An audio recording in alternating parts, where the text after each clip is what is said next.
আমি যতটুকু জানি, আমি স্ত্রী থাকা সত্ত্বেও সে এই মিথিলার সাথে তার সম্পর্ক মিথিলার কাছ থেকেই শোনেন। যদি অস্বীকার করে যে আমি তার বউ না, তাহলে সে ধর্ষক। তিনিও তো না ওই টর্চারিং হচ্ছিলাম, আমি নিতে পারতেছিলাম না যে পরকীয়া নারী। এই কথাটা আমি না নিতে পারি, আমি না বাসায় অস্থির হয়ে যাচ্ছিলাম, আমার বুক ব্যথা করতো, খারাপ লাগতো। সমাজের কাছে আমি কি এই কথাটা নিয়ে ওর সাথে আমার তর্কতর্কি হয়ে আমাকে প্রচুর পিটাইতো।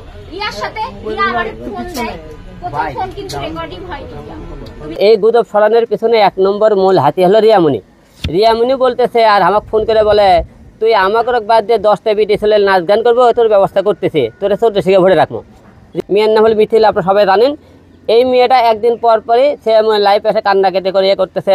রিয়ামণি আর ওই দুইজন সাংবাদিক সম্মেলন করতেছে, সে অনেক কিছু বলতেছে, দেখতেছেন। এখন আসসালামু আলাইকুম বন্ধুরা, আশা করি সবাই ভালো আছেন। আল্লাহর অশেষ রহমতে আমিও ভালো আছি। শুরুতে যে ভিডিওটি দেখলেন, আজকের ভিডিওটি খুবই গুরুত্বপূর্ণ। আশা করি শুরু থেকে শেষ পর্যন্ত আমাদের সাথেই থাকবেন। অনলাইন জগতের আলোচিত সমালোচিত মুখ, ভাইরাল মুখ হিরো আলম। তার বাবা মারা যাওয়ার পরে দেখতেছি যে একটার পর একটা ঝামেলায় জড়িয়ে আছেন হিরো আলম। একদিকে তার স্ত্রী যে রিয়ামণি, তিনি চলে যাচ্ছেন, অন্যদিকে বিভিন্ন নায়িকারা এসে বিভিন্ন অভিযোগ করছেন। এর মধ্যে আমরা দেখেছি মিথিলা নামের একটি মেয়ে দাবি করেছেন তিনি হিরো আলমের স্ত্রী। গোপনে রিয়ামণির সাথে সম্পর্ক থাকার পরেও তিনি গোপনে হিরো আলম তাকে বিয়ে করেছিলেন এবং তার বাড়িতে থেকেছেন। এবং পরবর্তীতে দেখা গেছে এই মেয়েকে সরাসরি সাথে নিয়েই রিয়ামণি আবার সংবাদ সম্মেলন করেছেন এবং রিয়ামণি এবং এই মিথিলা অনেক কিছু হিরো আলমের সম্বন্ধে বলেছিলেন। এবারে আমরা সরাসরি হিরো আলমের উপরে যে মিথিলা অভিযোগ করেছিলেন যে তিনি হিরো আলমকে 15 লক্ষ টাকা দিয়েছেন, এছাড়া ব্যাপক ফার্নিচার দিয়েছিলেন। তো এই ব্যাপারে হিরো আলমের পরবর্তীতে এই কথা বলেই তারা থেমে থাকেননি। পরবর্তীতে জানা গিয়েছে যে হিরো আলম ও তার পরিবারের অনেকের বিরুদ্ধে মামলা করেছেন এই মিথিলা। এবং হিরো আলম দাবি করেছেন যেহেতু এই মেয়ে মামলা করেছেন, এই মামলায় তার পাশে রিয়ামণিও রয়েছে, এমনটাই জানিয়েছেন। তো হিরো আলম এর পরেই তিনি এই ব্যাপারে কথা বলেছেন এবং সাংবাদিকদের ডেকে সংবাদ সম্মেলনের মাধ্যমে রিয়ামণি এবং এই মেয়ের সম্বন্ধে কথা বলেছেন এবং আসলে এই মেয়ে হিরো আলম বিয়ে করেছিলেন কিনা বা এই 15 লাখ টাকার ব্যাপারে কথা বলেছেন। এছাড়াও তার বিরুদ্ধে যে অভিযোগ করেছে তিনি দাবি করেছে এগুলো প্রমাণিত না করতে পারলে অবশ্যই হিরো আলম তাদের বিরুদ্ধেও মামলা করবেন। তো এই ব্যাপারে পুরো যে বিষয়টি নিয়ে কথা বলেছে হিরো আলম, চলুন তার মুখ থেকেই শুনে আসি। আজকে হিরো আলম আপনাদের ভালোবাসার কারণে আজকে এতটা আসতে পেরেছি। মূলত যে কারণে আজকে আপনাদের সবাইকে ডাকা। আমি গতকাল আমাকে বিভিন্ন সাংবাদিক ফোন দিতেছে যে ভাই আপনার নামে কোর্টে নাকি একটা মামলা হয়েছে, আমি সঠিক জানি না।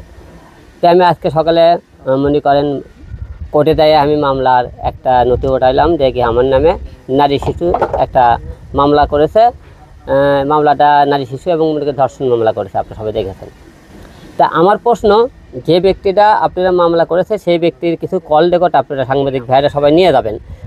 তিনি কয়েকদিন আগে আপনাদের সামনে বলছে হিরো আলমের সাথে তার ভালো বন্ধুত্ব, তার মেয়ের সাথে ভালো বন্ধুত্ব, তাই সেই অনুযায়ী কিন্তু সে আমাদের বাসায় ছিল।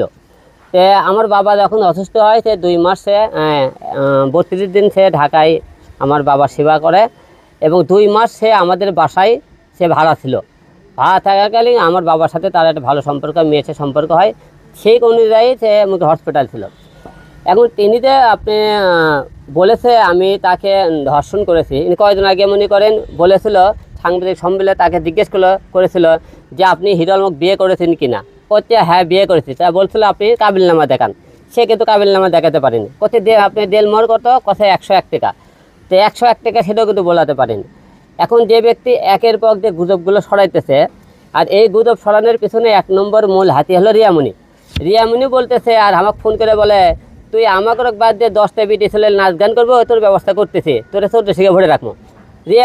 রিয়ামণি আমাকে মনে কি তার কাছে আটকানোর মতো কোনো রকম তথ্য প্রমাণ তার কাছে নাই, কারণ তাকে তখন ডিভোর্স দিয়েছে, সে আমাকে আটকাতে পারতেছে না। আর এবার ডিভোর্স তার নিজের ভুলের কারণে সে ডিভোর্স হয়েছে। এই কারণে সে যে আমার বিরুদ্ধে মামলা করবে তাও করতে পারতেছে না, তার যে মনে করেন কাগজ সেটা আমি তাকে বুঝিয়ে দিয়েছি। এখন মাঝখানে সে এই মেয়েকে খেলতেছে। এই মেয়ে একবার বলতেছে, মেয়ের নাম হল মিথিলা, আপনারা সবাই জানেন। এই মেয়েটা একদিন পর পরই সে লাইভ এসে কান্না কেটে করে করতেছে। রিয়ামণি আর ওই দুইজন সাংবাদিক সম্মেলন করতেছে, সে অনেক কিছু বলতেছে, দেখতেছেন। এখন প্রশ্ন হলো যে আমার মেয়ের বয়স হলো 13 বছর। 13 বছর আমার মেয়ের বয়স। আমার মেয়ে তো 13 বছর বয়স, সে তার বলতেছে তাই নাকি প্রেগনেন্ট ছিল। তো প্রেগনেন্ট ছিল কত মাসে, সাংবাদিক জিজ্ঞেস করতে 1.5 মাসের। কত 1.5 মাসের যদি আপনি প্রেগনেন্ট থাকেন, তো আপনি যে বাচ্চারা নষ্ট করলেন, আলম কি জানে? কয় না। আপনি কি গর্ভবতী হয়েছে? আলম জানে? কয় না। তে আলমের মেয়ে 13 বছর বয়স, সে তোমাকে বলো বাচ্চা নষ্ট করো, তুই বাচ্চা নষ্ট করলে কাক দিয়ে, কাক শুনে? তো আমার কথা হলো যে সে যে সমস্ত বক্তব্য দিতেছে যে রিয়ামণি তাকে যে এই চালটা খালাইতেছে এবং সে মানুষের কথা উনিয়ে চলতেছে, আমার কথা আইন চাই, সাক্ষী প্রমাণ। আপনি তাদেরকে বলবেন তার সাথে আমার দুল বিয়ে হয়েছে, বিয়ের কাগজ দেখাবেন এবং তার দল বাচ্চা পেটে থাকে, সে 1.5 মাস আগে দল বাচ্চা পেটে এসেছিল, সে বাচ্চা আমার মেয়ের কথা উনি সে নষ্ট করেছে, আমার কথা বলেনি, তা আমি জানিও না। তো তার সাথে যে আমার শারীরিক কোনো সম্পর্ক থাকে সেই প্রমাণটা আপনাকে দেখায়, কারণ ওই মেয়ে সম্পূর্ণ আপনাকে আমাকে হ্যারাসমেন্ট করার জন্য রিয়ামণি এই খেলা খেলতেছে। আর প্রশ্ন হলো যে আপনারা কয়েকদিন পরই আমি মিডিয়ার সামনে কথা বলতেছেন, এই যে আর আমার সম্মান মান কয়েকদিন পরে হয়রানি করার চেষ্টা করতেছে, অবশ্যই এদের বিরুদ্ধে একটা মানহানি মামলা অবশ্যই করবো। এরা যদি তথ্য প্রমাণ করতে না পারে, রিয়ামণি এদের নামে অবশ্যই কিন্তু আমি মামলা করবো। মূলত কথা তারা আমার সম্মানটা হানি করার জন্য উঠে পড়ে লেগেছে আর কি। আপনাদের কাছে এই দুটো আছে, তারা যে আমার বিরুদ্ধে মামলা করেছে সম্পূর্ণ মিথ্যে বানোয়াট, এবং সে বলেছে মিডিয়াতে হিরো আলমের কাছে আমি কাজ করার জন্যই গেছিলাম, কাজ করে আমাকে নায়িকা বানানোর কথা কয়ে সে এই কথা বলছে। আপনি ভালো করে খবর নেবেন, ওই মিডিয়ার কোনো ব্যক্তি না, তার মনে করেন স্বামী আছে, তার স্বামীর নাম হলো চমন, 2টা ছেলে সন্তান আছে ওই মেয়েটা, যে মেয়ে আমার সাথে বিয়ের কথা বলতেছে, এবং তাদের সেই মেয়ের স্বামীর সাথে মান অভিমান চলাকালীন তার সাথে পরিচয় হওয়ার পরে জাহিদ নামে একটা ছেলের সাথে তার এরা পরকীয়া স্বামী ধরার পরে সেই জায়গার থেকে সে মনে সম্পর্ক হওয়ার পরে আমার মেয়ের সাথে তাদের সম্পর্ক হয়। আমার পরে ঢাকা শহরে থাকার জায়গা হয় না, তখন আমার মেয়ের সাথে আমার বাবা ভালোবাসা আমাদের বাসায় তারকে 2 মাস রাখে। 2 মাস রাখার পরে এখান থেকে তার জামাই আবার চাপ দিলে সে এখান থেকে ঢাকায় আবার চলে যায়, বাসা ভাড়া নেয়, সেখানে নিয়ে যাওয়ার পর মনে করেন আমার বাবাকে সেই সেবা করে। এখন যে আমার মেয়ের নামে যে মামলাটা করলো 13 বছর বয়স, ভাইকে সবাইকে বলবো যে আমার মেয়ের যে এই 13 বছর বয়সে মেয়ের নামে মামলা করলো, এবং আমার মেয়ে তার 1.5 মাসের সন্তান, আমার মেয়ের কথা শুনে সেই সন্তান কেন নষ্ট করবে? এই সমস্ত এবং আমার যে সমস্ত লোকজন আছে, সেলিম এবং আমার বোনকে, তার বউকে, সবাইকে আসামি করেছে। আমার কথা তুমি হলে যে এখানে এতগুলো লোক আসামি করলো, এরা কি কোনো টাকা ছিল? তুমি বিয়ের কথা বলে তোমার বিয়ের কোনো সাক্ষী প্রমাণ আছে? তাহলে কেন তারা আমার এই সম্মান হানি করতেছে?